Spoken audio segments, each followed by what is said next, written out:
Matt Provence with the Highlander Sports Network, and again, a very special guest, the ASUN Men's Soccer Coach of the Year, fourth-year head coach Fernando Barboto. And first of all, we continue with the congratulations. What a nice match and a trip now to the finals and a chance to do some big things and win a conference tournament. Congratulations. Thank you. Thank you. Now, we had you on after the game, but the dust has settled a little bit. You've had time to watch the video and digest what took place out here on the pitch on Sunday.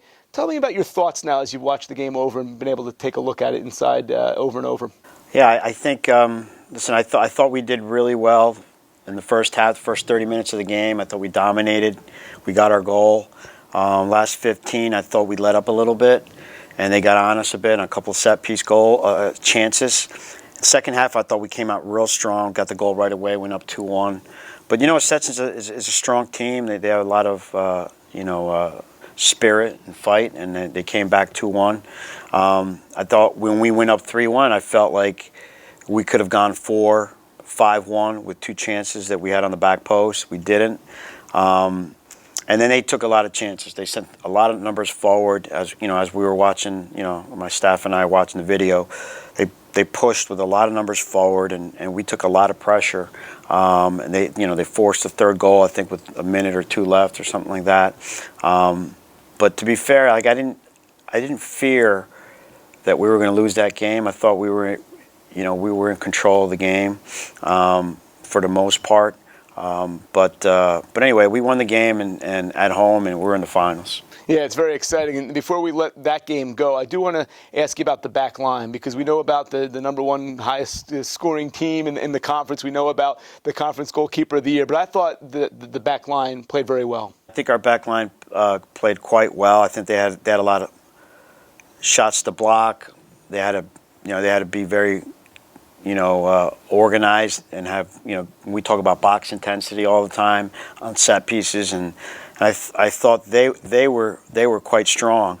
I thought, they blocked shots, which is, key for a back four. I think Diogo, as well as Ryan on the back post, defended, shots and crosses and diagonal balls quite well. So I think the back line was good on the day. And no doubt about it. Now, what's interesting, too, is you get another match with Florida Gulf Coast, and we rewind your second-to-last regular season game. You may have kind of turned that Atlantic Sun regular season title, topsy-turvy. Went down there, you won, then you were in the driver's seat. Physical game, chippy game. Talk about this matchup that's coming up here for the ASUN Tournament Championship.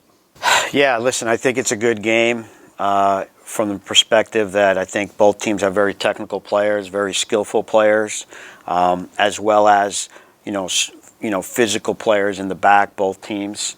I think it's a good game for people to watch. It'll be entertaining. I think, the fans of both teams, both programs will enjoy the game, because I think both Jesse and I have, similar beliefs and qualities of players, and you're going to see some skillful players on display, and I think that'd be great for the fan.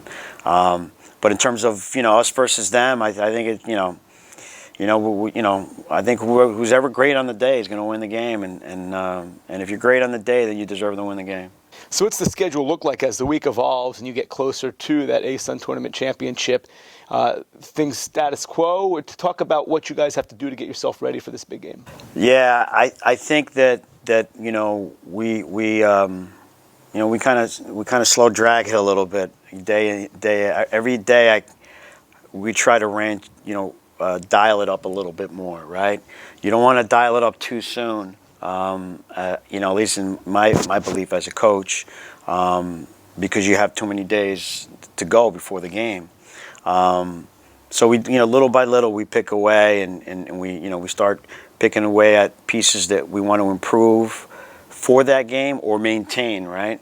Maintenance is always important. But in terms of an emotional standpoint, I think, we always want to, little by little, because if we get too ramped up before the game, then there could be a letdown.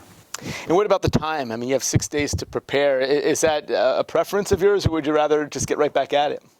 Yeah, listen, I think from an emotional standpoint, yeah, I just want to get back at it, right? But from if I got to do my job right, the way I know I have to do it, then give me the 6 days. We'll prepare the group from top to bottom. No stone left unturned, and that's the way I would prefer.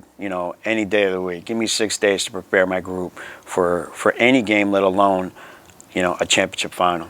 You mentioned that this is a team that does have some similarities in the way that you guys look at talent and recruit talent. What specifically to the matchup is going to be a key, or perhaps along those lines, what would worry you about a team like the Eagles when preparing for this match?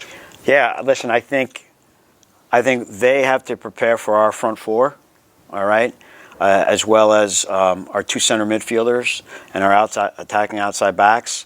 I think they're a handful for any team in the country. You can see it on video, or you can just look at the stats, all right? And likewise, we have to look at them and say, they have 2 first-team all-conference attackers that are very, very good players. The one kid, Shaq, who's had a kind of a quieter year than in the past, we think he's a fantastic player.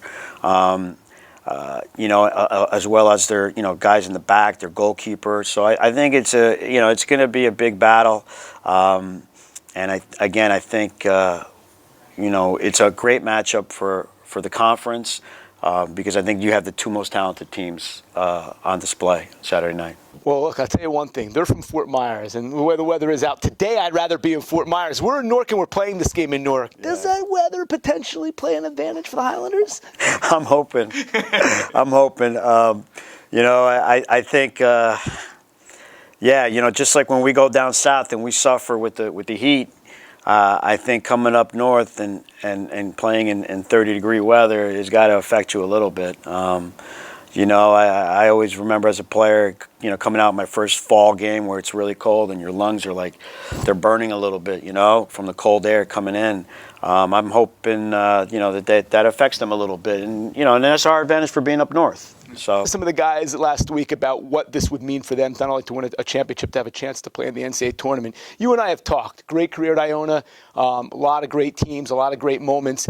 In soccer, sometimes the ball doesn't bounce your way. Sometimes you don't get that lucky break. Sometimes it just doesn't happen. This is a chance for you to get to the NCAA tournament as a head coach. Talk about what that means to you with what's at stake here. Yeah, listen, I would. I've always said that your conference play games are the body of your work, right? As a coach, from a coaching perspective, and I believe that. You prepare each week. You get into the playoffs and it's kind of a crapshoot, right? Anything can happen in soccer. Anybody can win. The team that doesn't deserve to win can win the game just by scoring 1 goal and then being lucky on other plays. I think I would, obviously as a head coach, I would love to make the NCAA tournament. I think it's a great achievement for the school, for the players, for every player's legacy 10 years from now when they're looking back on their careers. And I think it's no different for me, right? I would, love to look back on this and say, wow, my 4th year at NJIT, we went to the NCAA tournament. And then there's absolutely a feather. It would be a great big feather in my hat. Already got one nice banner, and I'm really excited about the opportunity for you guys, for your players, and just for this game that's going to come up here at Lebecken Field at Mal Simon Stadium. The atmosphere was awesome on Sunday. I expect it to ramp up a notch on Saturday night as well, so best of luck with that. Thank you very much. That is Fernando Barboto. Remember, 7 p.m. here Saturday. You can also catch the action on ESPN+, the ASUN Tournament Championship game from NJIT. For the Highlander Sports Network, I'm Matt Provence.